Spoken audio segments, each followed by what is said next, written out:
I'm Breanna McHenry. And I'm Stephanie Della Porta, and we are your guides for the When in Bloom podcast.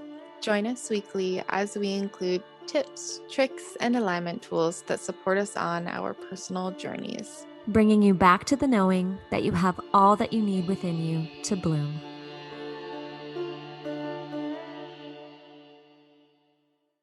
Hello, lovelies, and thank you for joining us on the When in Bloom podcast today.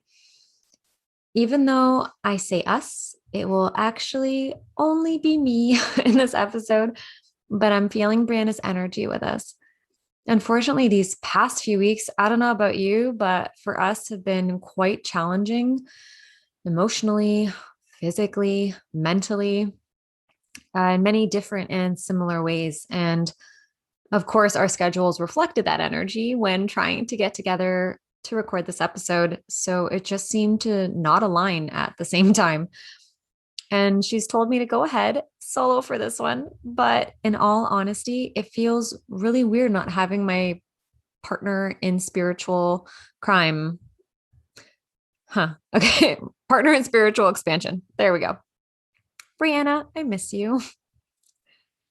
I'm actually recording this on the first day of the Sirius Gateway. And if you've never heard of this, don't worry, because until last year, I hadn't either.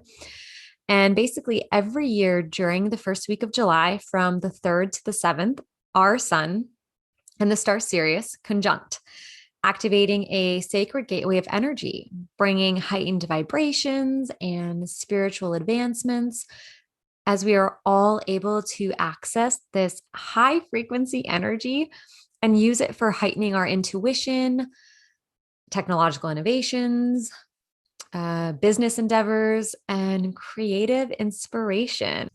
The star, the Sirius star, has long been revered by many ancient cultures, especially if you look into the history of ancient Egypt, and it's often referred to as our spiritual sun.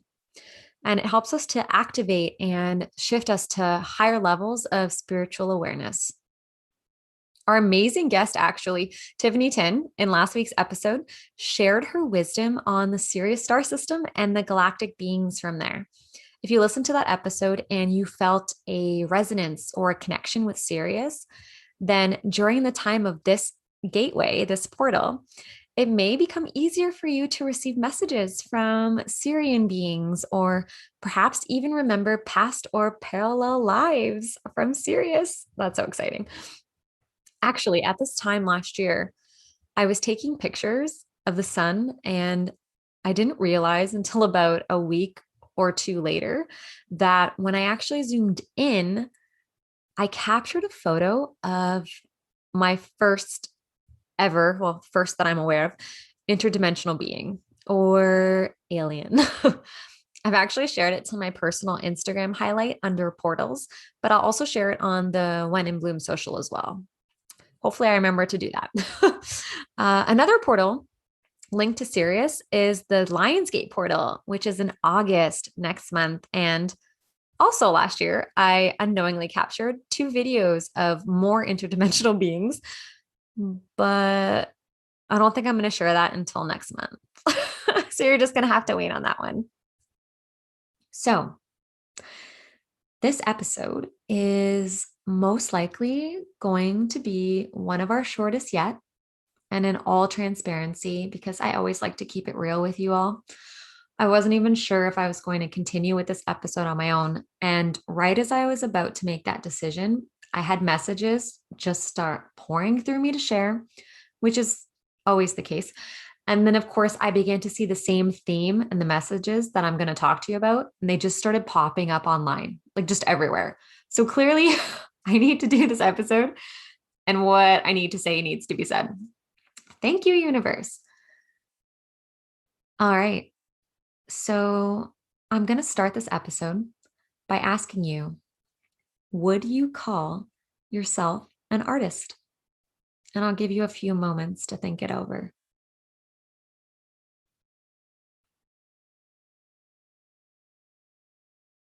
I'm not sure what your answers were because I can't hear you, but I can tell you from my own conversations that many people believe that they're not creative. However, I just want to throw this out there. If you believe that you are made in the image or you are a fragment of the ultimate creator source, God, divine, goddess, universe, whatever you want to throw in there that resonates with you, then is not your very existence creativity in motion? I used to believe that life imitated art, but life doesn't imitate art. Life is art. You, as this animated, creative energy, everything you do in your life is art. Your life is your art. From the color and style of your hair, the clothes that adorn your skin, how you take your coffee or your tea, the way you cook a meal, your smile, how you write, the way you show love to others, the way you make love, the pictures that you take, the words that you speak, what you dream about, how you decorate your home, the way you walk, right down to the sparkle in your eyes when you are doing something you love, something that lights you up. Art is not limited to a canvas. Your whole life is your canvas. You are the artist. You are simultaneously holding the brush, creating the ultimate picture that you desire, and you are also the picture itself. Really, every single person and being on this planet is a living masterpiece, a walking, living, breathing piece of art. We're all given this beautiful blank canvas from birth, and we choose what colors will fill our days. As we live each day, more colors are added to that canvas. There are days of bright, vibrant purples, reds, blues, yellows, oranges, and greens. And some days there's the darkest of blues, grays, and blacks. Slowly, outlines begin to form, and sometimes the image gets clearer. And other days we can have no idea what picture our lives are painting. And I won't lie, that's kind of me a lot of the time. But all I know is that I just want to fill my canvas, my life with as many vibrant hues as I can before I run out of paint. And I'm here to encourage you, to empower you, and inspire you to do the same. Art is what happens when exactly what's on the inside confronts what is exactly on the outside. And it's okay to let go of what you thought you wanted your life, your canvas to look like. It's okay to change your mind. It's okay to give in to the colors that want to move and pour through you. As a painter myself, I see the world through the lens of beauty, through the lens of magic.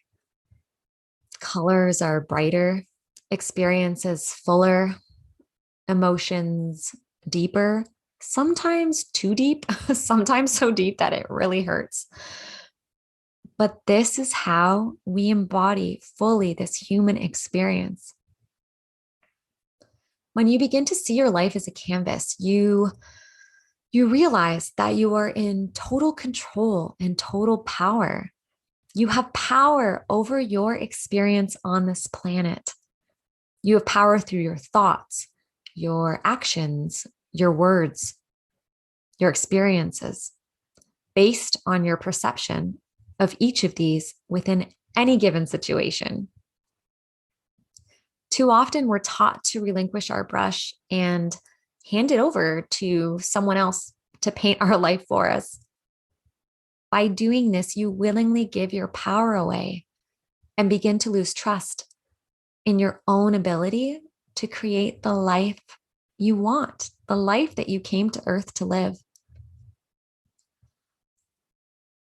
I must say that from an early age, we've been taught to seek validation.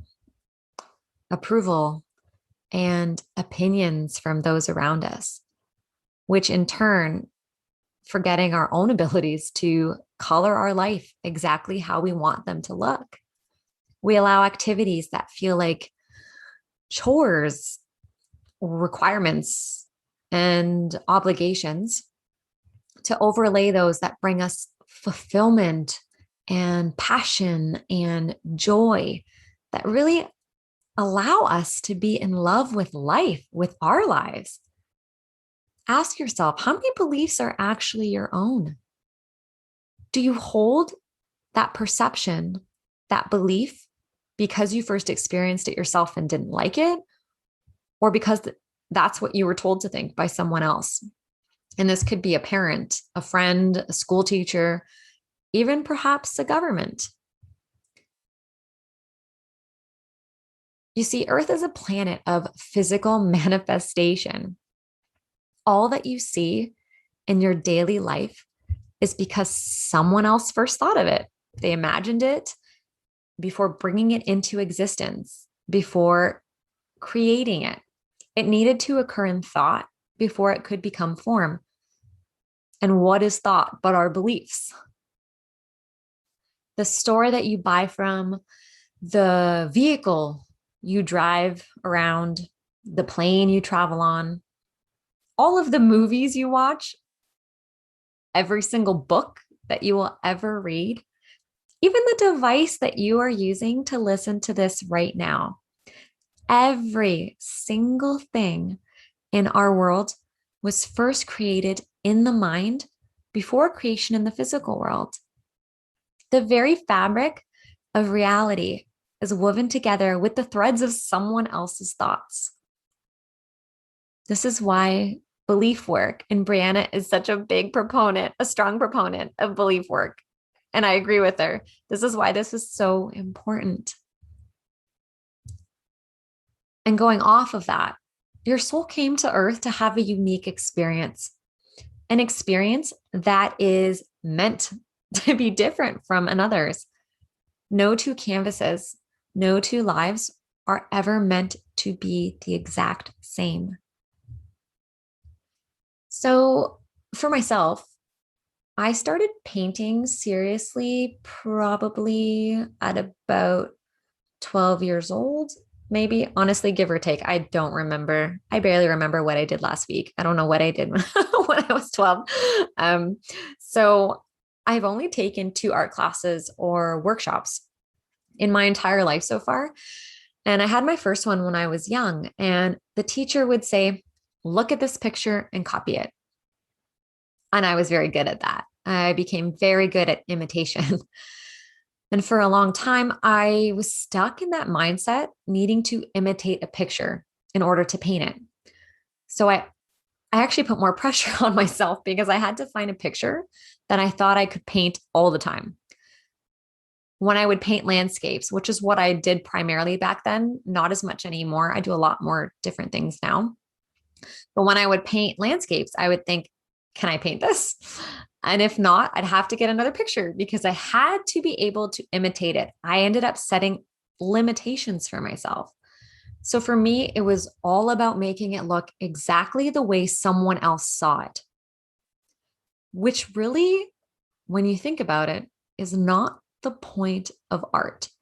The point is how you see it, how it makes you feel. And I really believe that in our present society, I think this is what we do to ourselves too. We're always trying to imitate someone else with the way we look, the way we act, the way we dress, instead of realizing that your art comes from just being you and you alone. We're not here to imitate or duplicate the art or the life of someone else. You're going to hear me say this a lot in this episode, and I'm going to keep saying it. We are responsible for creating our own life. There is actually a common quote I've heard and seen numerous times now, it seems over the last year and a half, that it is not happening to you, it's happening for you. And I just want to say that even in the most challenging times, I do believe that even when a situation seems hopeless, our perception of it, the way we choose to see, the lens through which we choose to see that experience, can turn it around. And I've said this across my own social media platforms, but I'm going to say it here. If you ever feel like giving up on this life, on your life, if there are times that seem too challenging, that you don't know if you're going to make it through, I want you to take a deep breath, open your eyes, and look at the living, breathing art around you because it's always there. Turn your eyes to a sunset or to the face of a lover or to the enchanting waves of the ocean or to the smile on your own child's face and remind yourself that there is too much damn beauty to quit.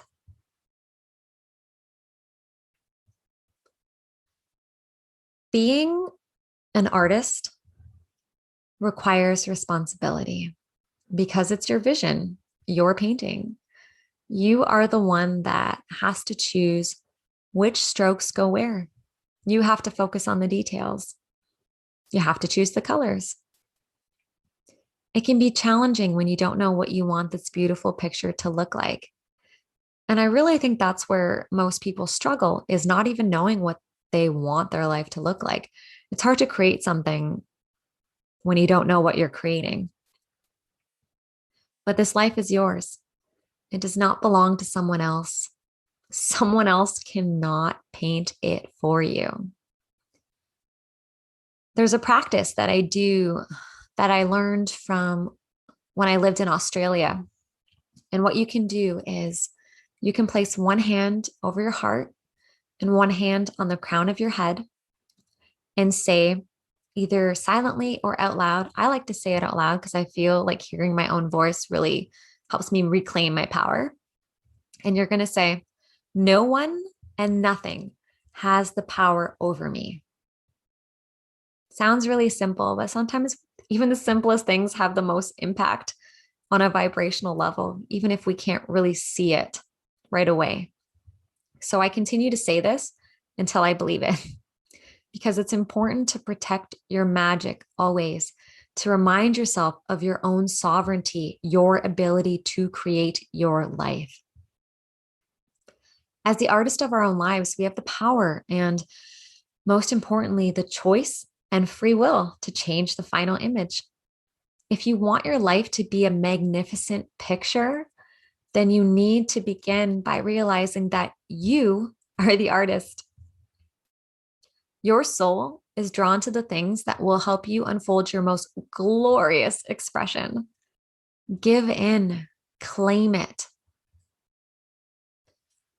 I've also noticed quite a lot over the course of my life that most people are so quick to book a vacation, always looking to escape their lives with the belief that their life is happening to them and not for them.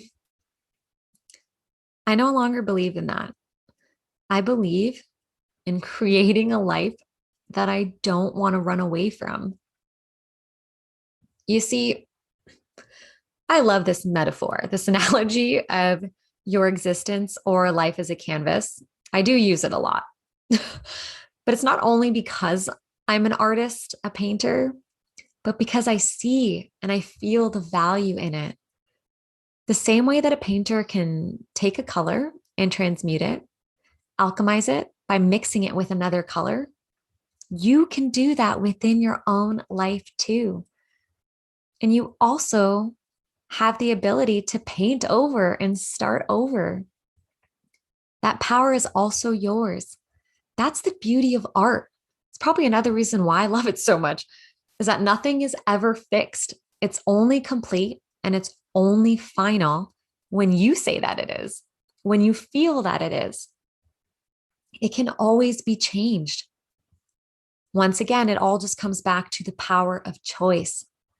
Choosing to hold the brush, choosing the colors that you want to fill this canvas, the details, the emotions.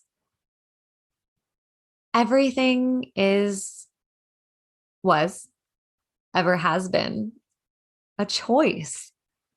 This is the very concept of free will, which is why no one from Earth or from the stars, this includes your guides, your spirit guides, your angels, can choose what your image, what your canvas will look like in the end. But most people feel that their canvas is being painted for them, that they have no control over their life. And this is when we slide into a victim mentality. So just remind yourself that you always have a choice. The more people that embrace this, the more beautiful this earth can become. Because we can create the reality that we want. We can create a new earth, a kinder earth, a more compassionate earth that we live on. And change, any type of change, requires us to step up and own our power as individual expressions of an eternal energy. When we begin to follow those activities that completely light up our souls, we start to activate a new energy to upgrade the old. We have no control over another person's canvas, another person's life. We are only responsible for our own. And the more people take responsibility for their hand in creating the life around them, the more we're going to see change in the world when we become the artists of our own lives. If God / universe / source / divine / creator / goddess / whatever resonates with you to define this creative energy, this infinite intelligence that flows through all things, if this energy had a face, okay, well, it does. It has many faces because we are each a fragment. But if we were to paint the face of this God consciousness as a whole, we would each be a stroke. We would each be a color. Every single being on this planet, human or otherwise, in this universe and beyond, we are all an individual stroke of color that, when blended together, make up the larger picture. Every single color is needed to make the whole. Every single soul offers a unique color to the portrait of consciousness. As we come to the end of this episode, I hope it has offered you a chance not only to see your world differently with beauty, with reverence, but to see you, your life in this way also. So I'm going to leave you with this final thought. Creation does not only occur on canvas. Our whole life is one work of art. Every thought, every action, every word, every feeling, every moment holds a unique color of energy, a vibration, a frequency that is imprinted not only in our own soul history, but the history of the cosmos. So I want you to ask yourself, am I rushing the process with quick, uneven strokes? Am I taking the time to lay the foundations? Am I aware of the small details? Am I forgetting to look at the bigger picture? What does my life currently look like? What do I want it to look like? Because isn't that the ultimate question? What do we want our lives to look like? We are the artists of our own lives. We are creation in motion. What we paint with our lives, we manifest. The responsibility to create is ours alone.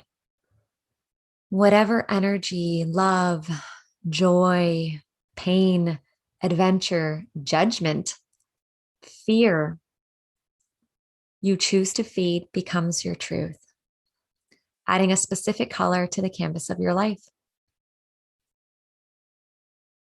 This reality, this incarnation that you are currently living, is merely one painting in the gallery of your soul's existence. When it is time to put the brush down and return back to the stars, what will you have created?